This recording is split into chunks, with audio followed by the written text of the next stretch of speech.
Alright, so today I'm going to do a little bit of a different kind of video.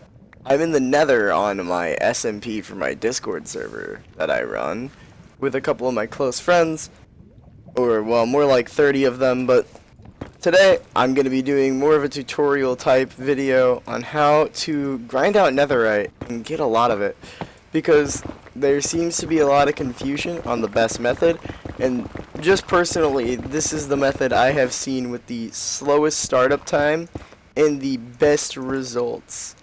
Just objectively speaking, and, well, no, completely subjectively speaking. As you can see, my guy, Brandon, just drowned. So, basically, the best way to mine Netherite is by using TNT, but it's a little more complicated than that, and I'll get to explaining it once I actually start showing off results, if I can find a tunnel that isn't absolutely god-awful. Let's see if this way will work. So, the first thing is you want to be at Y level 15.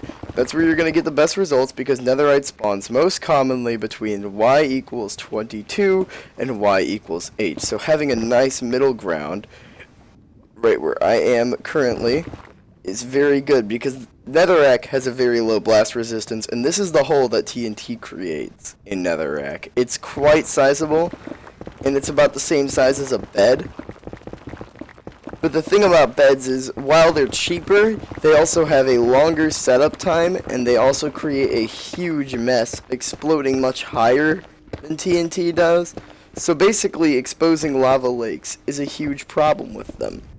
I'm going to keep looking for a really good tunnel while I explain the method, but basically, the best way to do this is to have TNT that goes every 3 blocks. That way the TNT won't drop and it'll continue to explode as long as the chunks are rendered in.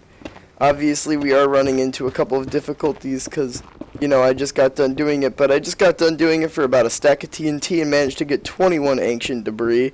So it's definitely a worthwhile investment to make a creeper farm or something and get started on that, because yeah, let's let it speak for itself. So we're gonna use this 9 TNT right here. I think that's good. Technically, it's every 2 blocks. No, it is every 3 blocks. My bad. 1, 2, 3.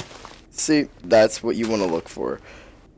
I'm still kind of just doing this because I just figured out how this method is best used. So my personal activator of choice is a bow with flame on it, as it's quite easy to get, you know, with villagers and all that. But we're going to go ahead and place down a couple TNT. This isn't really a sufficient sample size, but we'll kind of let the results speak for themselves. So we used about, I want to say, 13 TNT there. Let's see if we found any netherite. As you can see, you get quite the area cleaned out by using TNT, and an unexpected thing, we found netherite. Within only 13 TNT, we managed to find 2 pieces of netherite, and that is very good. Obviously, I need a surplus of it because I'm rich, and I need to be more rich. But if you need a surplus of it for your server, this is definitely the best way to go about getting a lot of it, because you will get TNT very easily on a multiplayer server, because there will be about 10 to 20 people who will probably want to buy and sell TNT. So let's go ahead and keep going. Let's pick an area off in this branch and kind of just hope it doesn't have anything we can't take care of. There we go. See, this is exactly what I'm talking about. This is exactly what you want. So, well, obviously not really anymore because kind of got ruined, but we're going to go ahead and do it one more time and let the results kind of speak for themselves. But pretty much using about like 10 or 12 TNT has a guaranteed result of at least 2 ancient debris. At least in my experience it does. So let's go ahead and see if that holds true. As you can see, the explosion didn't quite hold true. Maybe I didn't place the TNT right. I don't really know. But that's why flame bows are a good activation method, because you can activate them at range and it's not that much of a hassle. So as you can see, with only a few more pieces of TNT, we managed to find even more ancient debris, and I think it really speaks for itself that we've had the problems here, that this isn't scripted or anything. I'm literally finding ancient debris extremely easily. This is insane. I don't know why people say beds are the best method, because they're messy and they're very, very obnoxious to deal with, but as you can see, this is quite clearly the greatest method for getting even basalt. Honestly, basalt and blackstone come by quite often with this. So you'll throw some other stuff into your lava, and you'll have your basalt and you'll have your blackstone. It's a good way of getting all sorts of nether resources. Mine all the quartz that appears off in the sides, the nether gold. It's a good method because it doesn't expose lava lakes as often from above. It keeps, there's no fire everywhere. It's a very, very solid method of mining for netherite. So this is our nether hub in our area. Obviously it's quite littered, but this is a little trail that goes off to my main area. Obviously I have a starter base elsewhere, but this is where I live at. And you'll be quite surprised to find out that, yeah, we do end up in the middle of the ocean, which is another portal problem that I'm trying to work out and fix at the moment. But just one rocket and look down, you can probably start to get an idea of where my base is going to end up now. It's not the greatest, and it's a huge work in progress, but I feel like I owe it to you guys to explain where I've been the past few weeks. So, I've been working on the SMP non-stop. This isn't my building. I've paid someone in the server with diamonds to make this, because I'm terrible at actually building. But this is my creeper farm. It produces a decent amount of gunpowder, as you can see by that. That was from about like a half-hour long AFK session earlier.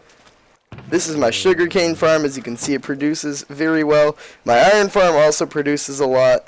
I forget who designed this, and I feel like I should give credit, but the sugarcane farm is designed by Tango Tech. The creeper farm is literally just the first result whenever you look up 1.16 creeper farm, and I did a couple modifications to make it a little faster, but nothing special. Right now I have this blocked off because it produces too much iron and it's too much of a pain to get rid of it. And then this is my pumpkin farm, which has extremely simple redstone, just a couple pumpkin seeds, and that's the redstone back there. But yeah, this is what I've been working on the past few weeks. Obviously, I've got my villagers with nearly every book in the game now being sold to me at 1 emerald a piece, and that's very, very great. Then I've got this right on over here. And I want to mention, this just started about a week ago. I started the SMP about a week ago, and I think I'm doing pretty good right now. It's honestly probably my 3rd or 4th time ever really doing survival Minecraft, and I'm kind of just figuring things out as I go. But took a bunch of inspiration from Hermitcraft, wanted to start my own SMP, and here we are right now. So I think that'll conclude the video. So I hope you guys enjoyed the netherite finding tutorial and also the small base tour that I have done for you guys. I know this is a completely different kind of video than you guys normally watch or normally see on my channel, but I think it's a little bit more interesting than average to have it. So I guess I'll see you later. Peace.